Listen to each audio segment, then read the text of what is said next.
하나님 나라 관점으로 보는 성경 개관 제 56일차입니다. 오늘의 본문은 잠언 22장 17절부터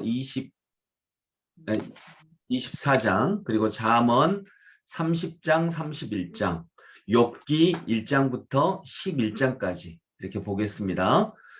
잠언은 주로 솔로몬이 쓴 책이고요. 솔로몬이 편집한 책인데 잠언 22장 17절부터 23장 24장은 시대를 알 수 없습니다. 그리고 누가 그 편집을 했고 모았는지 그것도 역시 알 수 없습니다. 그냥 지혜로운 어떤 사람의 편집이다 이렇게 볼 수 있습니다. 그리고 또 잠언 30장 31장 역시 아굴이라고 하는 사람의 잠언 그리고 르무엘 왕이라고 하는 사람의 잠언인데 이 사람이 어떤 사람들인지 알 수가 없습니다. 이제 대부분은 솔로몬의 잠언인데 특별히 잠언에서 이 부분은 솔로몬이 편집한 잠언이 아닙니다. 시대를 알 수 없고요. 그래서 주로 이제 고난에 대한 이야기가 조금 있기 때문에 고난을 대표할 수 있는 포로 시대에 이렇게 편집을 해서 넣었다라고 이렇게 생각하시면 되고요. 또 특별히 욥기 1장부터 11장은요. 욥기 전체는 어떤 부분, 어떤 거에 대한 이야기라고 볼 수 있죠? 의인의 고난. 욥기는 의인의 고난에 대한 이야기이거든요. 그렇기 때문에 고난을 대표하는 포로 시대에 이 욥기 부분을 넣습니다. 근데 실제로 욥기, 이 욥의 이야기의 실제 시대는 언제일까요? 창세기쯤. 네, 그렇습니다. 욥은 실제 시대는 창세기에 속하는 그 족장 시대입니다. 그러니까 아브라함, 이삭, 야곱, 요셉, 요때와 비슷한 시기로 거의 다 얘기를 하고 있거든요. 근데 그러면 당연히 창세기와 같이 읽어야 되는데 욥은 시대보다는 의인의 고난이라고 하는 주제가 훨씬 중요하기 때문에 포로기, 고난을 대표하는 포로 시대에 이 욥기를 넣습니다. 그러나 욥기의 시대는 족장 시대이다. 아브라함과 비슷한 이런 족장 시대이다라고 하는 것은 우리가 기억을 해야 되겠습니다.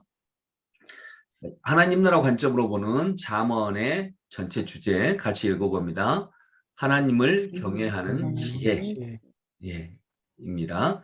그리고 오늘 우리가 읽을 30장 31장은 이렇게 아굴의 잠언, 르무엘 왕의 잠언, 그리고 또 24장까지 23장 24장 이쪽을 보는데 솔로몬의 잠언 1이라고 나와 있는데 이 부분만은 솔로몬의 잠언이 아닙니다. 누군지 알 수 없는 그런 사람들의 잠언입니다. 전체적으로 솔로몬의 잠언이기 때문에 여기에 넣지만 이 부분은 솔로몬의 편집이 아닙니다. 자, 욥기의 주제도 같이 읽어봅니다.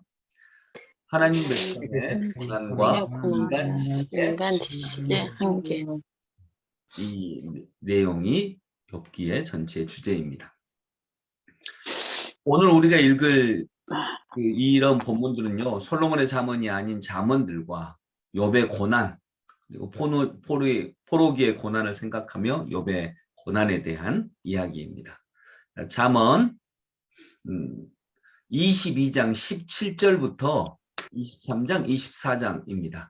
지혜 있는 사람의 30개의 말씀과 추가 말씀입니다. 그리고 이 부분은 솔로몬의 잠언이 아닌 누군지 알 수 없는 지혜자의 33가지 짧은 잠언들입니다. 그리고 30장은 아굴의 잠언, 31장은 르무엘 왕의 잠언입니다. 르무엘 왕의 잠언은 특별히 잠언의 마지막 결론적인 이야기이고요. 르무엘 왕의 잠언은 크게는 두 부분으로 나눕니다. 왕의 역할과 아내의 역할 이렇게 나눌 수 있습니다. 그리고 이제 욥기로 넘어갑니다. 욥기는 1, 2장은 의인의 고난, 2장은 욥의 두 번째 재난과 그의 신앙입니다. 자, 여러분 여기 욥기도 마찬가지로 어제와 마찬가지로 여기 각 장의 내용을 보기보다는 이 부분을 보면 훨씬 더 이해가 됩니다. 욥과 그 친구들의 순한 논쟁이거든요. 그러니까 욥기는요. 전체적으로 보면 일단 욥이 1, 2장에서 굉장히 큰 고난을 당합니다. 욥은 의로운 사람이었거든요. 근데 사탄에 의해서 굉장히 큰 이유를 알 수 없는 고난을 먼저 당합니다. 그리고 이제 욥이 고난을 당하니까 3명의 친구들이 욥을 찾아옵니다. 엘리바스, 소발, 빌닷이라고 하는 이 3명의 친구, 여기 엘리바스, 빌닷, 소발이라고 하는 이 3명의 친구가 욥을 찾아옵니다. 그리고 이제 욥과 서로 얘기를 합니다. 여러분 찾아오면 고난을 당한 사람 이렇게 찾아가면 주로 뭔 말을 하죠? 위로의 말. 위로의 말. 네, 위로의 말을 해야죠. 근데 이 엘리바스, 네. 빌닷, 소발이라고 하는 욥의 3 친구들이 찾아와서 3번의 논쟁을 벌입니다. 먼저 엘리바스가 야, 죄 없이 망한 사람은 없다. 그러니까 이 3 친구들의 그냥 이 3 친구들이 욥에게 하는 말의 요약은 뭐냐면 간단하게 얘기하면 이 말입니다. 그러니까 네가 무엇인가 하나님한테 지은 죄가 있으니까 네가 벌을 받는 거다. 그러니 너가 회개하라. 네가 회개하면 하나님이 다시 회복시켜 주실 거야. 이런 내용의 이야기를 합니다. 이제 약간의 차이는 있지만 전체적으로 보면 이런 이야기입니다. 네가 뭔가 지은 죄가 있으니까 벌을 받는 거야. 그러니까 얼른 회개해. 이것은 뭐 나쁜 말은 아니거든요. 근데 욥의 입장에서는 욥은 의로운 사람이라고 했잖아요. 물론 죄를 사시 뒤지면 당연히 어떤 죄가 있겠지만 근데 내가 이 정도로까지의 고난을 받을 만한 죄는 나한테 없다. 이렇게 얘기합니다. 욥은. 그러니까 다른 친구들도 아니다. 너가 이렇게 고난을 받는 건 무엇인가 있다. 그러니 네가 하나님한테 죄가 없다고 말하지 말고 진솔하게 하나님 앞에 죄를 얘기하면 주님이 너를 다시 세워주실 거다. 이제 이런 얘기입니다. 이것을 엘리바스가 먼저 말하고 이거에 대해서 욥이 다시 얘기하고 빌닷이라고 하는 친구가 또 말하고 욥이 그거에 대해서 다시 말하고 소발이라고 하는 친구가 또 말을 하면 욥이 그거에 대해서 응대하고 이렇게 해서 3 친구하고 욥이 한마디씩 이렇게 하면서 첫 번째 논쟁이 3장부터 14장까지 끝나고요. 그 다음에 2번째 논쟁으로 다시 엘리바스가 말하면 욥이 또 그거에 대해서 응대하고 빌닷이 말하면 또 응대하고 소발이 말하면 또 응대하고 이렇게 해서 2번째 논쟁이 끝나고 3번째 논쟁도 역시 엘리바스가 말하고 욥이 말하고 빌닷이 말하고 욥이 말하고 3번째 논쟁에서는 소발은 말하지 않습니다. 그리고 욥이 또 말하고 이렇게 해서 31장까지 이 3번째 논쟁, 순환 논쟁이 진행이 됩니다. 그리고 그 다음에는 아주 젊은 친구 한 명이 나오는데 엘리후라고 하는 젊은 친구가 나옵니다. 그래서 엘리후가 얘기를 합니다. 욥에게. 엘리후의 내용은 다음에 그 32장 이후니까요. 엘리후는 한마디로 말하면 욥에게 아주 굉장히 꾸짖습니다. 근데 앞에 3 친구들하고는 다릅니다. 3 친구들은 너가 무엇인가 지은 죄가 있으니까 하나님이 이렇게 벌을 주시지 이거였다면 엘리후라고 하는 젊은 친구는 3 친구도 질책하고 욥도 질책을 하는데 핵심은 이것입니다. 하나님이 너에게 욥에게 무엇인가 우리가 흔히 말하잖아요. 너를 쓰시려고 이런 고난을 주신다. 너를 더 큰 사람 되게 하시려고 이런 고난을 주신다. 그런 내용입니다. 그냥 간단하게 말하면. 그런데 친구들은 그러한 부분도 알지 못하고 자꾸 죄를 고백하라고 얘기를 하고 욥은 당신이 마치 하나님보다 의로운 것처럼 하나님에게 이렇게 막 대들었다라고 하는 거죠. 엘리후가 이렇게 얘기를 합니다. 그리고 38장 정도에서부터는 이제 누가 말씀을 하냐면, 직접 말씀을 하냐면 하나님께서 직접 욥에게 말씀하십니다. 그리고 이때 말씀하시는 하나님은 크게는 두 가지입니다. 어떤 막 토론을 하시는 게 아니라 하나님은 질문을 하십니다. 근데 이 질문의 내용은 크게는 두 가지입니다. 네가 알 수 있느냐? 네가 하나님의 모든 진리를 다 알 수 있느냐? 두 번째는 네가 할 수 있느냐? 그러니까 알 수 있느냐? 할 수 있느냐예요. 근데 욥이 다 알 수 없거든요. 욥은 다 할 수 없거든요. 거기서 욥이 이제 마지막에 회개를 합니다. 내가 다 알 수 없는데, 하나님의 뜻을 다 알 수 없으면서도 마치 다 아는 것처럼 하나님께 대들었습니다. 죽여달라고 했고, 또 하나님에게 대들었고, 하나님의 말씀에 순종하지 않았고 라고 하면서 욥이 하나님 앞에 회개를 합니다. 그리고 나서 그 회개 이후에 하나님은 욥을 다시 회복시켜 주십니다. 전체적으로 보면 이런 이야기가 욥기입니다. 그래서 오늘 우리가 욥기 11장까지 보는데, 11장은요 이 첫 번째 논쟁, 엘리바스와 빌닷과 소발이라고 하는 세 친구들의 첫 번째 논쟁의 소발까지의 이야기, 소발이 항상 세 번째로 얘기하거든요. 세 번째 이야기까지입니다. 11장까지는. 네. 전체적으로 아시겠죠?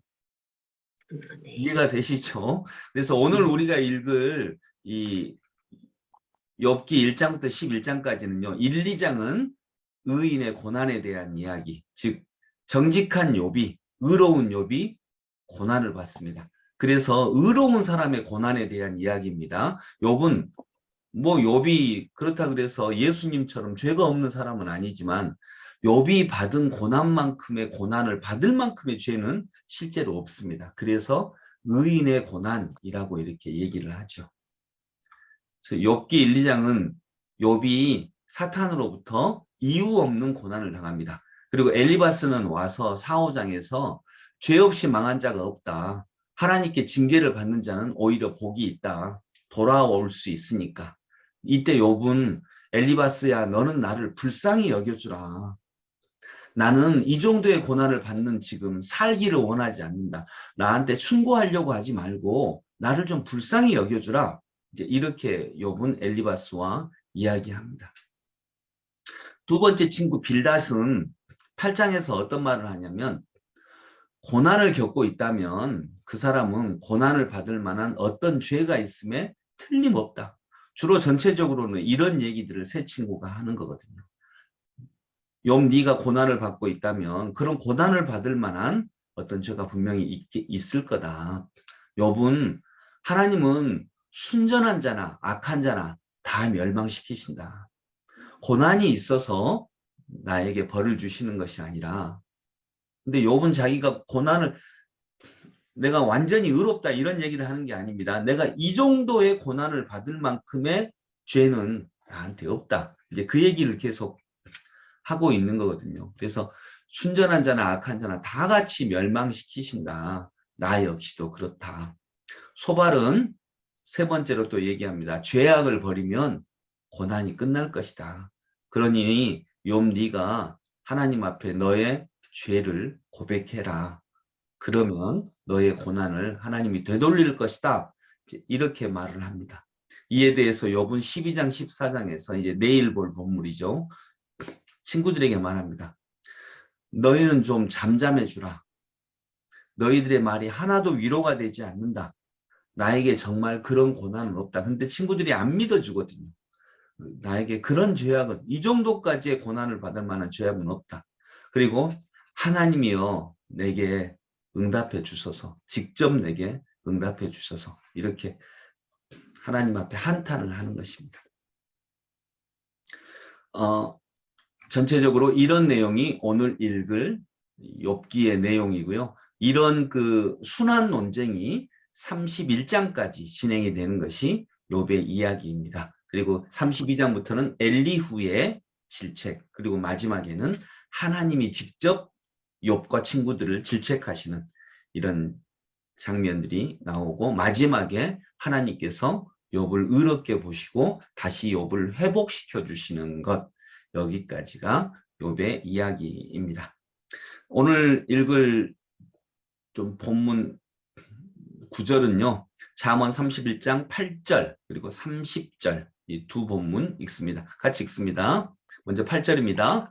너는 말 너는 말 못하는 자와 모든 고독한 자의 송사를 위하여 입을 벌리지니라. 아멘. 좋은 것도 거짓되고 아름다운 것도 되나 여호와를 여호와를 경외하는 여자는 칭찬을 받을 것이라. 자, 31장은 잠언의 결론이면서 르무엘 왕의 잠언인데, 르무엘이 어떤 사람인지 또 그가 어떤 나라의 왕인지 아무도 몰라요. 대다수 학자들은 그가 이스라엘 사람이 아닐 것으로 추정을 합니다.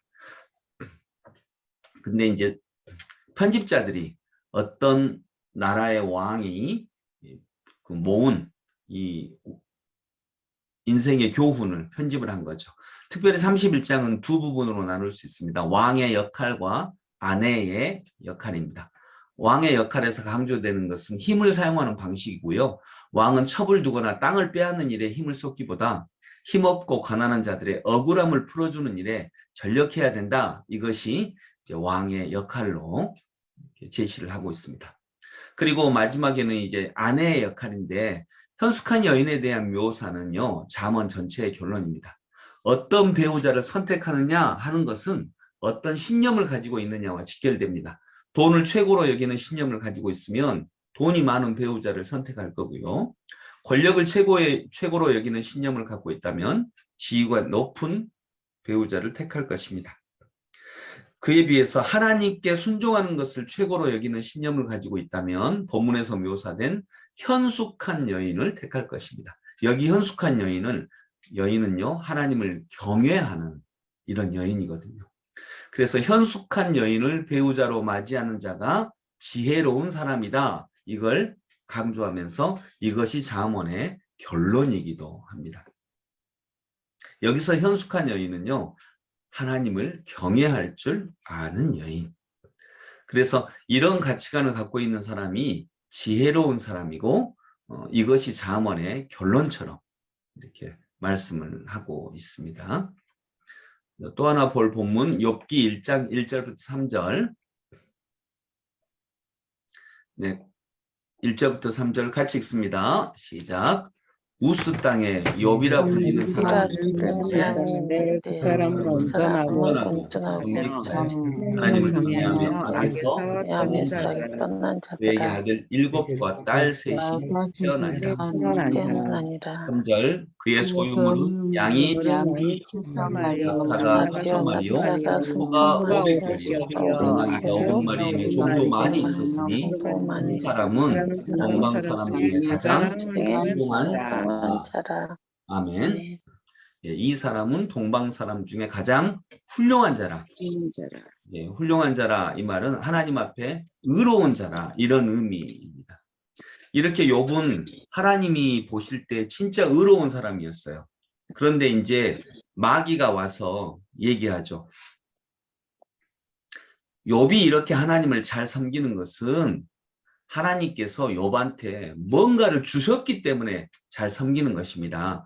아마 하나님께서 욥에게 이런 것을 빼앗기면, 그러니까 건강이나 인생의 선물이나 자녀들의 복이나 재산이나 이런 걸 빼앗으면 욥은 하나님을 그렇게 경외하지 않을 것입니다. 이제 이렇게 얘기를 하니까 하나님이 그래? 너는 그렇게 생각하니? 그리고 사탄에게 이렇게 얘기합니다. 욥의 생명은 빼앗지 말고 나머지를 네가 다 빼앗아 봐라. 그러면 욥이 나를 저주하는지 아니면 그때에도 욥은 나를 믿고 의지하는지 한번 보자라고 해서 하나님과 사탄 사이에 내기가 시작되는 거죠. 그리고 그로 인해서 사탄이 욥에게 가서 욥이 가지고 있는 모든 것을 빼앗습니다.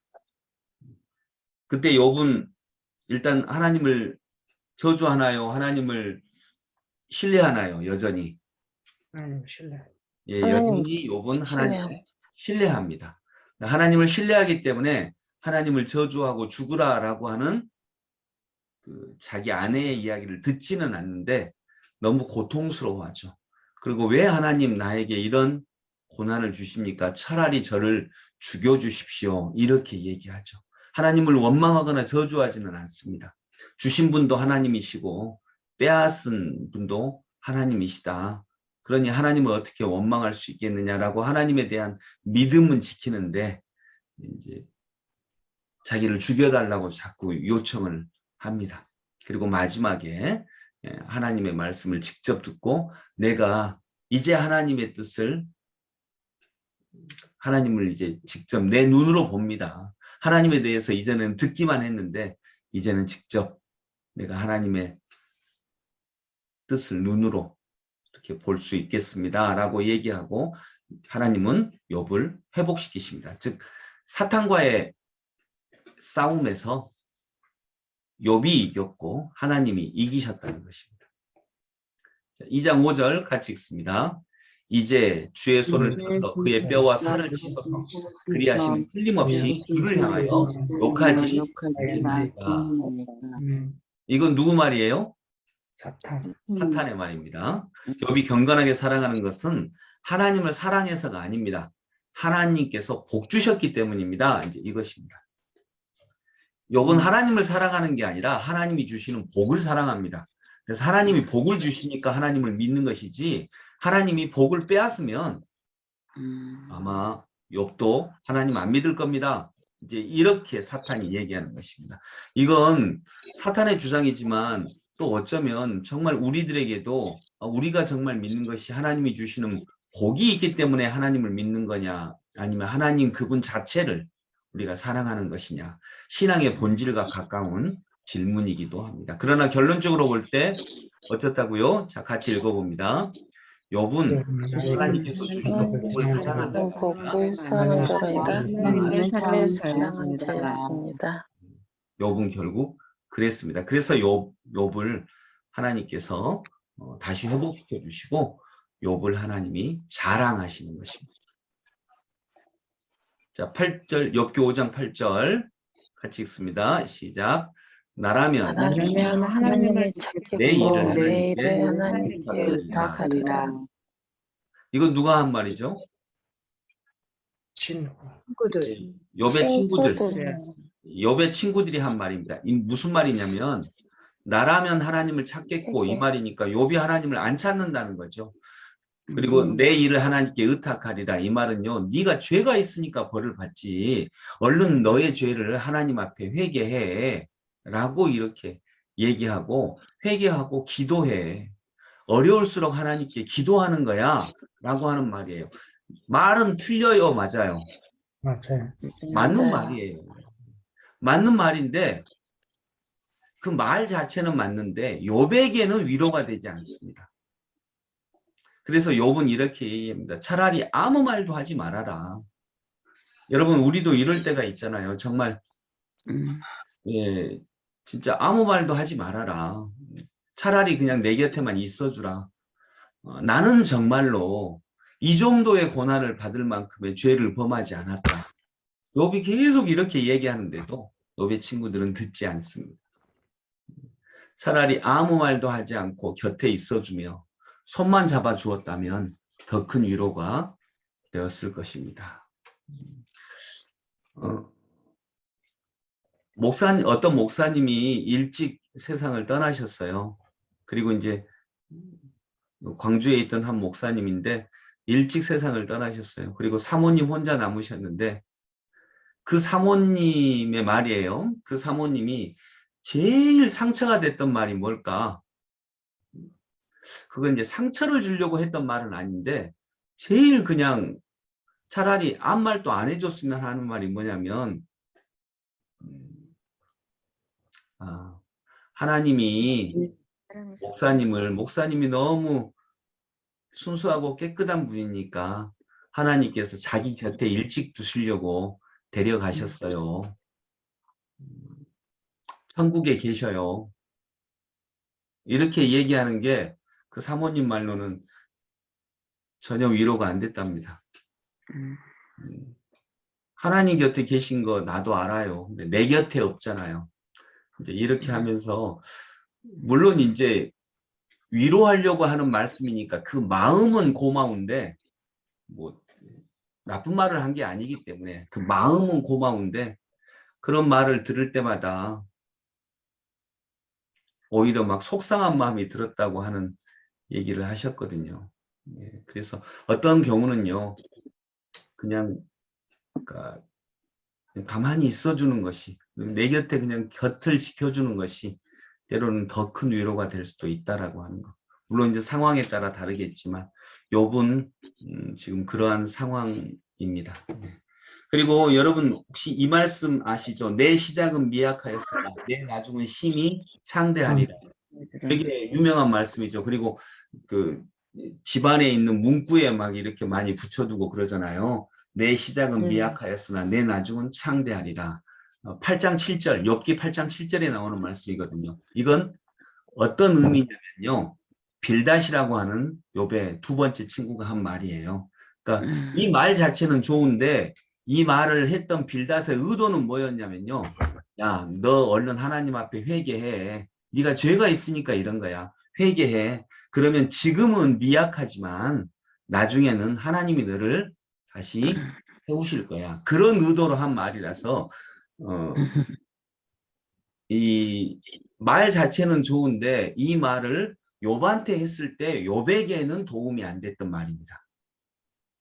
예, 이제 근데 이 말 자체가 뭐 틀린 말은 아니고요.